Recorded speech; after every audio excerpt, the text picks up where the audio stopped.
दोस्तों नमस्कार, मैं हूँ अर्चना तिवारी। मैं हूँ वंदना दुबे। स्वागत करती हूँ देसी भुजिया के चैनल पे आप सभी का।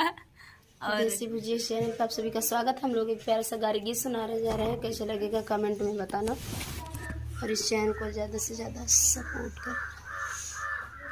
वन नंबर मारुतिया स्टेशन खड़ी, वन नंबर मारुतिया स्टेशन खड़ी, वन नंबर समधी के बनी हिप्पी आगे से कटावई पीने बगले लगावई साइकिल सेंटर में चलावई, वन नंबर मारुतिया स्टेशन खड़ी, वन नंबर मारुतिया स्टेशन खड़ी, वन नंबर अगुआ के बहनी हिप्पी आगे से कटावई पीने बगले लगावई साइकिल सेंटर